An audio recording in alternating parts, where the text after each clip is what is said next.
to a high-profile fraud case. Elizabeth Holmes. The real treat, the incredible Elizabeth. This 11-plus-year sentence is not only fair, but the price to pay for the lies and deception. Quote, falsely and dramatically inflating the number of customers that the company had. Economical rise and epic unraveling of the communal workspace company WeWork, along with its charismatic founder and former CEO Adam Neumann. WeWork has undergone, I think people felt like they blinked and everything was different. At last reporting, they're running out of cash very quickly here. From faking it to facing it.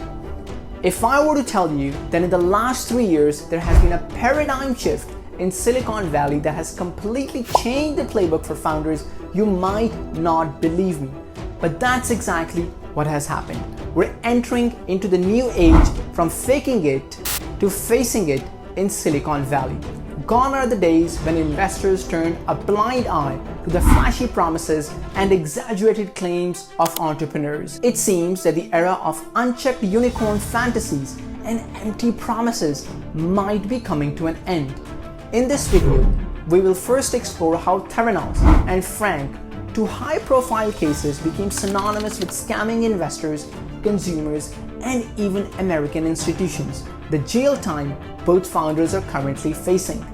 Secondly, we will present examples of companies such as Luckin Coffee and WeWork that previously defrauded investors and committed scams but somehow escaped the justice system.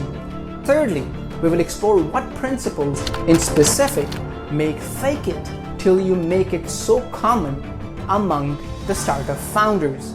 And lastly, we will highlight what regulators and policymakers are currently doing to protect investors and consumers at large. So, if you're an inspiring entrepreneur, an investor, or simply someone fascinated by the inner workings of Silicon Valley, stick around and watch it until the end.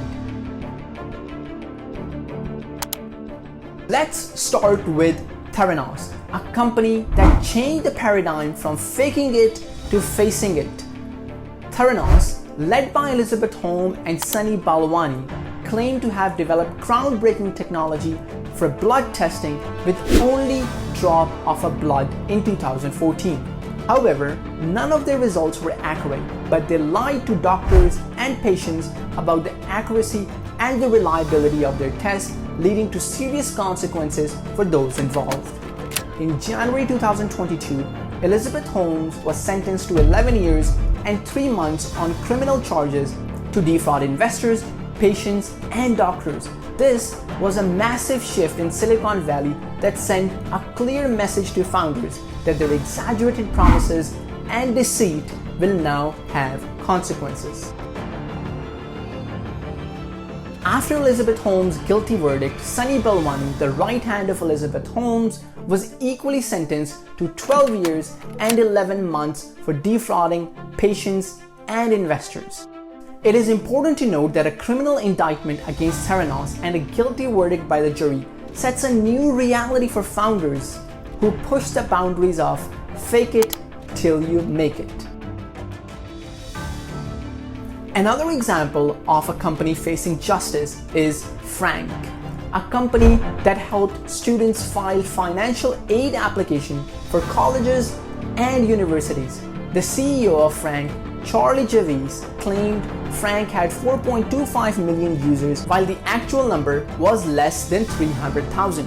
In September 2021, Javice sold the company to JP Chase for $175 million on the pretense that it has 4.25 million users. To support her false claims, Charlie asked an outside data scientist to create a synthetic data and provided it to JP Chase as a proof for Frank's user base. The CEO, Charlie Javice, was criminally indicted on June 17, 2023 by the Southern District of New York on conspiracy to commit bank and wire fraud, bank fraud, and securities fraud. If found guilty, Charlie Javice can face up to more than 50 years in prison. The guilty verdict of Elizabeth Holmes in January 2022 has really set a new reality for founders who will deliberately deceive, lie, and defraud. And the criminal indictment of Charlie Javice is the proof of it. But the question here arises, how were the companies or the founders who pushed the limits of fake it till you make it treated before the guilty verdict of Elizabeth Holmes?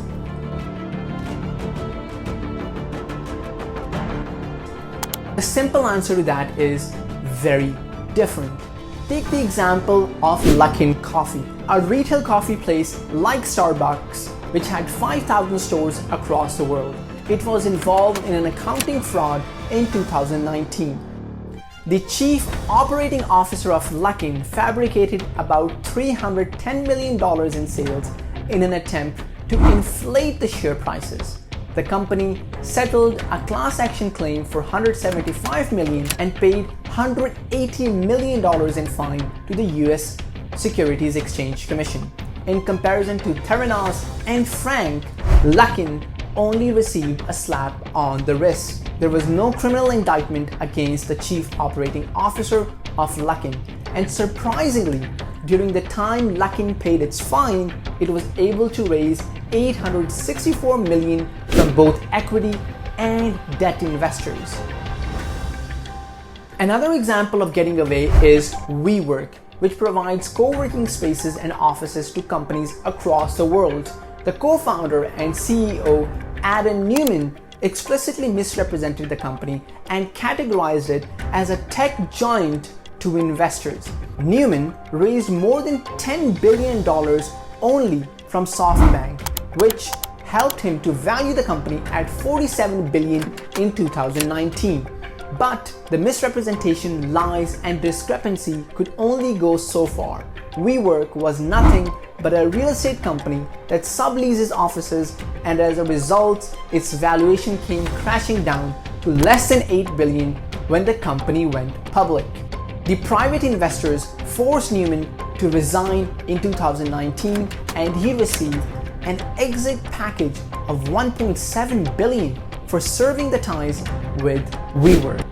WeWork valuation today in July 2023 stands merely at $4 billion, and the company has lost more than 91% of its valuation since its peak.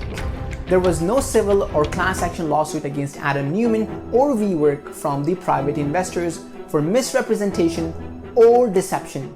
In comparison to Theranos and Frank, WeWork was actually rewarded for pushing the boundaries of fake it till you make it. The question here becomes, would the fate of Adam Neumann be any different if he abides by the same playbook in 2023? Now that we have precedent of CEOs being criminally indicted and found guilty for deceit, lies, and misrepresentation.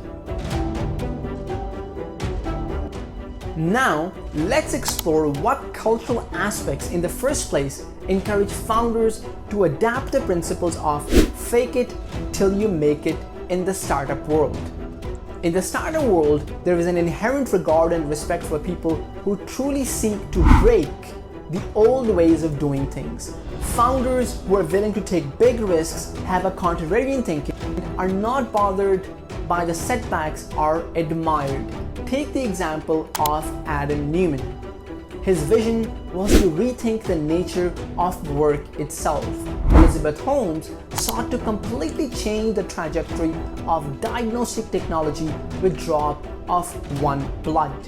As a result, investors and the public at large offered them a celebrity status. This helps them to fuel their bravado and vision even further because they dare to do what others could not. However, in this process, founders adapt the principles of achieving the ends by whatever means possible. Additionally, there is little to no checks and balances in this startup ecosystem. Rule breaking is encouraged, celebrated, and even perceived as getting rid of the red tape within the system. Founders are encouraged to be disruptive. The environment around them gives them unchecked powers and a license to take the concept of fake it till you make it to an extreme level, which results in companies like Theranos, WeWork, and Frank. This indicates that the startup ecosystem need to make some fundamental changes in what is celebrated as an accomplished founder. Private investors need to do more due diligence and sit on the board of the companies and act as a measure for checks and balances.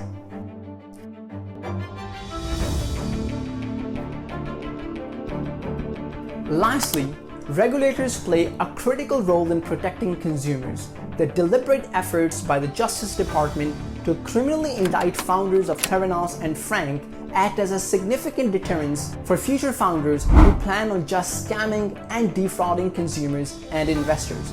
The clear message from the regulatory authorities is that individuals will now be held accountable for their actions. They will not just be able to escape with the civil lawsuits or some minor fines from the Securities Exchange Commission. Founders who build their empires on deceit, lies, will have to pay for it with their freedom by spending the time behind the bars.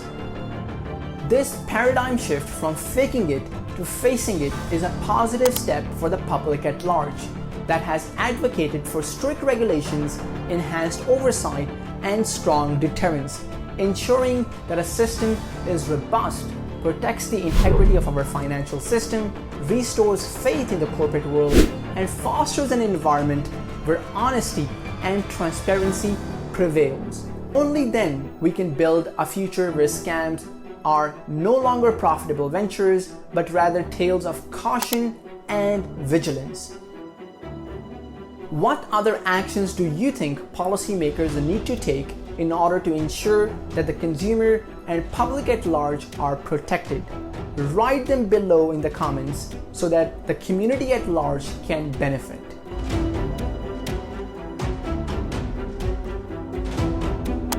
To conclude, in the last 3 years, Silicon Valley has gone through the biggest paradigm shift of faking it to facing it, and Theranos founders' imprisonment for more than 11 years for defrauding investors and doctors has presented a new reality for founders. Companies such as WeWork or Luckin Coffee, who previously escaped the justice system, might not be able to swim in the murky waters of deception today without the consequences. Thank you for joining us on this exhilarating journey through the world of corporate scams and paradigm shift. Don't forget to like, share, and subscribe to Brain Bang as we uncover more captivating stories in the pursuit of truth and justice. Until next time, stay informed, stay empowered, and stay relentless in the fight against scams.